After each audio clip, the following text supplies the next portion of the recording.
Ready to teach में आपका स्वागत है। आज हम चैप्टर नंबर 3 एसएसटी का क्लास 7 का लेकर आए हैं। 7th क्लास का चैप्टर नंबर 3 एसएसटी, जो कि सिविक्स पॉलिटिकल साइंस भी जिसे कहा जाता है, इसको हम पढ़ेंगे और समझेंगे। चैप्टर का नाम है राज्य शासन कैसे काम करता है। राज्य शासन कैसे काम करता है, तो राज्य में शासन किस तरीके से चलता है या कार्य करता है, इसके बारे में हम बात करेंगे। पहली बात तो शासन के जो प्रकार होते हैं वो 3 प्रकार होते हैं। एक होता है स्थानीय, एक होता है, दूसरा होता है राज्य, तीसरा होता है केंद्र। ये 3 तरीके के शासन होते हैं। 3 तरीके से पूरे भारत में शासन किया जाता है। एक तो केंद्र स्तर पर, जिसे सेंट्रल गवर्नमेंट कहा जाता है। दूसरा है राज्य स्तर पर, राज्य स्तर को कहा जाता है स्टेट गवर्नमेंट। और तीसरा है स्थानीय सरकार, जिसे लोकल बॉडीज़ कहा जाता है। तो ये 3 तरीके से शासन हमारे भारत में किए जाते हैं। आइए अब हम थोड़ा सा पढ़ते हैं और जानते हैं क्या क्या होता है राज्य सरकार के अंतर्गत।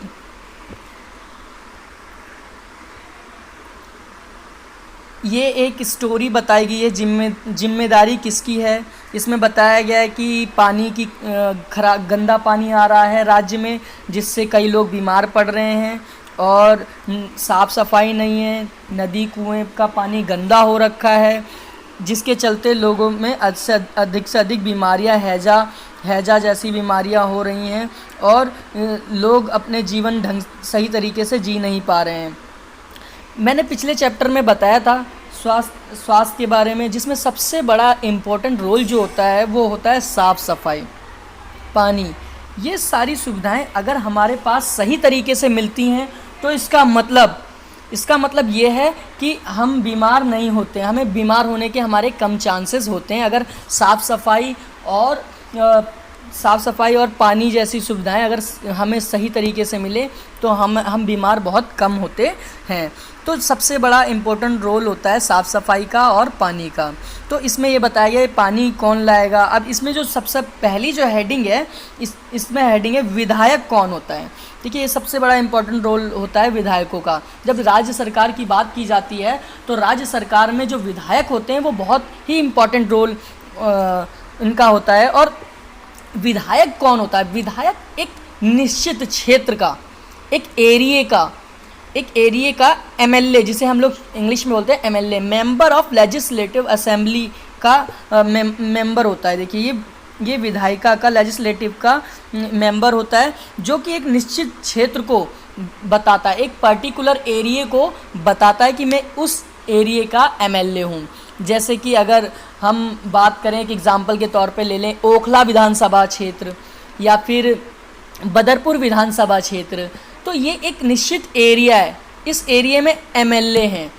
ओखला विधानसभा क्षेत्र से जो एमएलए हैं वो अलग होंगे, बदरपुर विधानसभा के जो एमएलए होंगे वो अलग होंगे। तो इस तरीके से, और ये एमएलए जो होते हैं उस क्षेत्र के लिए कार्यों को करते हैं। उस क्षेत्र की जिम्मेदारी, जो भी लोगों की समस्या है उनका निवारण, उनका सॉल्यूशन सिर्फ एमएलए ही करता है। एमएलए से नीचे निगम पार्षद, काउंसलर का भी काम होता है, और एमएलए से ऊपर जो होता है एमपी, मेंबर ऑफ पार्लियामेंट, तो उसका भी काम अधिक होता है। लेकिन जो मेन जो होता है वो ये इस एमएलए को ही माना जाता है, जो लोगों से ज़्यादा कनेक्ट रहता है।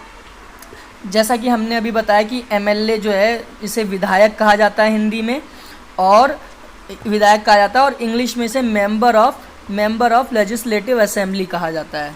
ठीक है, तो ये है एमएलए की फुल फॉर्म। ये एक निश्चित एरिया का होता है और ये लोगों की समस्याओं को सुनता है, उनकी समस्याओं का निवारण करता है। अब इसमें जो एक हेडिंग में निर्वाचन क्षेत्र है, ये क्या होता है? देखो, निर्वाचन क्षेत्र बेटा वो क्षेत्र होता है जहाँ से वो एमएलए निर्वाचित हुआ होता है। जैसे कि अभी मैंने बताया कि बदरपुर विधानसभा क्षेत्र हो गया, ओखला विधानसभा क्षेत्र हो गया, तो ये ओखला विधानसभा क्षेत्र से निर्वाचित हुआ है, चुना गया है। और ये चुनाव किसके द्वारा होता है? लोग ही उस व्यक्ति को एमएलए बनाते हैं। जो भी व्यक्ति उस लोगों के लिए अच्छे कार्य करता है, वेलफेयर वर्क करता है, उन्हीं को ही लोग वोट देते हैं और अपने क्षेत्र की पूरी जिम्मेदारी देते हैं।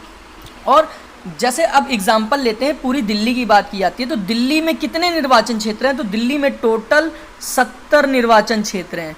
70 निर्वाचन क्षेत्र हैं और माना जाता है जिस भी पार्टी के 36 एमएलए जीत गए, 36 एमएलए जीत गए, उस पार्टी का सीएम बन जाता है, उस पार्टी का सीएम बन जाता है बेटा, मुख्यमंत्री बन जाता है। जैसे कि दिल्ली में जो राज्य सरकार है, दिल्ली में जो सरकार है वो अरविंद केजरीवाल जी की है, क्योंकि यहाँ बीजेपी कांग्रेस इतना आंकड़ा छू नहीं पाई, ये 36 का आंकड़ा छू नहीं पाई, जिसके चलते उनको बहुमत मिला और वो आज सीएम बने बैठे हुए हैं और लोगों के लिए काम कर। देखिए आ गया इसमें बहुमत, मैंने अभी बताया राज्य में उस दल को बहुमत माना जाता है। देखो इसमें ये बताया गया है कि राज्य में चुनाव होते हैं एरिया वाइज, क्षेत्र वाइज, ठीक है। चुनाव होने के बाद जिसको भी सबसे ज़्यादा कैंडिडेट जीतते हैं, जिसके भी कैंडिडेट सबसे ज़्यादा जीतते हैं तो उनको बहुमत मिल जाता है। क्या मिल जाता है? जो जीत जाते हैं उनको बहुमत मिल जाता है और उसी पार्टी का सीएम बन जाता है। जिनको बहुमत मिलता है उन्हीं पार्टी का सीएम बन जाता है बेटा, ठीक है। और जो 70 में से सपोज़ करो ये 70 सीटें हैं और आम आदमी जो है उसको 40 सीटें मिल गई, 40 सीटें मिल गई, लेकिन 20 सीटें तो और भी कोई पार्टी के लोग जीते होंगे, तो वो जितने भी जीते हुए होते हैं वो विपक्ष में चले जाते हैं, जिसे ओपोजिशन कहा जाता है बेटा। क्या कहा जाता है? ओपोजिशन में वो सारे बैठते हैं और उनका काम होता है बहुमत वाली इनका काम होता है जो बहुमत वाली गवर्नमेंट है, जो सरकार है, अगर वो कोई नियम या कानून गलत बनाती है तो उसका विरोध करना ओपोजिशन का काम होता है। किसका काम होता है? ओपोजिशन का काम होता है बेटा। चलिए आगे बढ़ते हैं चैप्टर्स की ओर और जानते हैं क्या क्या होता है। देखिए इसमें बताया गया हिमाचल के बारे में बताया गया। देखिए हिमाचल प्रदेश विधानसभा चुनाव 2003 का परिणाम, ये राजनीतिक दल हैं, इसमें है INC जिसे भारतीय राष्ट्रीय कांग्रेस कहा गया, उसकी 43 सीटें मिली, उसको 43 सीटें मिली। और भारतीय जनता पार्टी जिसे बीजेपी कहा गया उसको 16 सीटें मिली और अन्य दलों को 3 मिल गई और निर्दलीय 6। निर्दलीय कौन होते हैं? निर्दलीय वो होते हैं, वो किसी पार्टी से नहीं होते हैं, वो खुद स्वतंत्र इंडिपेंडेंट कैंडिडेट कहा जाता है इन्हें। इंडिपेंडेंट चुनाव लड़ते हैं और जीतते हैं तो वो सरकार में आ जाते हैं और नहीं जीतते हैं तो उनको सरकार में नहीं रखा जाता है। इसका टोटल जो योग है बेटा 68 हो रहा है। अब इसका आधा जिसको भी मिल गया उसका सीएम बन जाएगा। 1.5 इसमें इसका अगर किया जाए तो ये हो रहा है 34 हो रहा है। तो 34 जिस पार्टी को मिलेगा उसकी सरकार बन जाएगी। देखिए अब यहाँ पर देखिए, यहाँ 34 तो नहीं है लेकिन यहाँ कितने आ गए? 43 है। इसका मतलब सीएम इनका बन गया, सीएम इनका बन गया, मुख्यमंत्री इनके बन गए। सीएम की फुल फॉर्म होती है चीफ मिनिस्टर, ठीक है। और ये बीजेपी जो है यहाँ 16 सीटें मिली हैं और अन्य राजनीतिक दल हैं उनमें तीन सीटें ये हैं। तो इस तरीके से देखें ये सारे के सारे ओपोजिशन में जाते हैं, ये विपक्ष में बेटा चले जाते हैं। ये जितने भी जीते हैं ये सब विपक्ष में जाएंगे, ओपोजिशन में जाएंगे। तो इस तरीके से हमारी पूरी व्यवस्था है और राज्य सरकार इस तरीके से चलाई जाती है। इसमें हिमाचल के बारे में बताया गया, हिमाचल की ही जानकारी दी गई कि किस तरीके से चुनाव लड़ा जाता है, जीता जाता है, मुख्यमंत्री कैसे बनता है, किसको बहुमत मिलता है और बहुमत मिलता है तो वो किस तरीके से काम करता है, यही सारी चीज़ें हैं। अब लिखा विधानसभाओं में एक बहस। देखिए इसमें यह है कि आप खुद भी स्कूल में बहस एक पार्लियामेंट बना सकते हो और जो पार्लियामेंट बनते हैं उनमें कौन? एमएलए जो विधानसभा में होते हैं एमएलए बैठते हैं और वो मैंने अभी बताया वो निश्चित क्षेत्र से होते हैं। तो मैंने बताया जैसे कि कालकाजी विधानसभा हो गया, बदरपुर विधानसभा हो गया, ओखला विधानसभा क्षेत्र हो गया, तो वो अपने अपने एरिया की समस्या विधानसभा में रखते हैं। और इसमें भी यही दिखाया जा रहा है, जो ये एमएलए विधायक दिख रहे, विधायक 1, विधायक 2, इस तरीके से दिखाया गया है। ये देखिए विधायक 3, विधायक 4, विधायक 5, विधायक 6, ये पूरा का पूरा ये रहा, ये विधायिका है। इसमें बैठते हैं लोग और अपने अपने क्षेत्र की समस्या बताते हैं और ये सारे एमएलए बैठे होते हैं, ये एमएलए बैठे होते हैं और इनको एक सुन रहा होता है जिसे स्पीकर कहा जाता है और वो सुनता है और उनकी समस्याओं को ध्यान में रखते हुए फंडिंग वगैरह भी इन्हीं के माध्यम से होता है। जहाँ की जैसी प्रॉब्लम होती है उसी हिसाब से फंड किया जाता है और उनकी समस्याओं को निवारण किया जाता है। और ये पार्टिकुलर एक क्षेत्र को रिप्रेजेंट करते हैं, एक निश्चित क्षेत्र को बताते हैं कि हम उस जगह पे रहते हैं और वहाँ पर ये समस्याएं हैं, उनको समाप्त करनी है, इसके लिए हमें फ़ंड चाहिए या हम इस तरीके से करना चाहते हैं। तो इस तरीके की चीज़ों को इसमें दर्शाया गया है। इस चित्र में ही इन चीज़ों को बताया गया है। पार्लियामेंट बताई गई है, एक तरीके से विधायिका बताई गई है, विधायक सारे बैठे हैं और अपने अपने क्षेत्र की समस्याओं को लोगों के आगे रखते हैं। आइए शासन की कार्यप्रणाली देखिए, शासन की कार्यप्रणाली जो है वो अलग है। जो शासन जो होता है, रूल जो होता है वो कई तरीके से किया जाता है। देखिए एक तो होता है, मैंने बताया 3 शासन के जो स्तर होते हैं वो 3 स्तर होते हैं, एक सेंट्रल गवर्नमेंट, एक स्टेट गवर्नमेंट, तीसरा स्थानीय जिसे हम लोकल बॉडीज़ कहते हैं। तो इसमें जो सबसे बड़ा योगदान रहता है अखबारों का, टीवी का, ठीक है। जब ये सारी चीज़ें चलती हैं तो कुछ ना कुछ पास किया जाता है, कोई ना कोई कानून बनाया जाता है, वो सारा का सारा विधायिका में ही बनाया जाता है। तो वो राज्य के लिए होता है, तो उसका जो प्रचार प्रसार होता है वो प्रेस वार्ताओं से, अखबारों से किया जाता है और टेलीविज़न से किया जाता है। जो भी चीज़ें बनती हैं, जो भी नियम कानून बनते हैं वो इनके माध्यम से बताया जाता है। या तो मंत्री बताता है या कार्यपालिका के कुछ सदस्य बताते हैं या पार्टी के कुछ महत्वपूर्ण लोग इन चीज़ों को बताते हैं, दर्शाते हैं।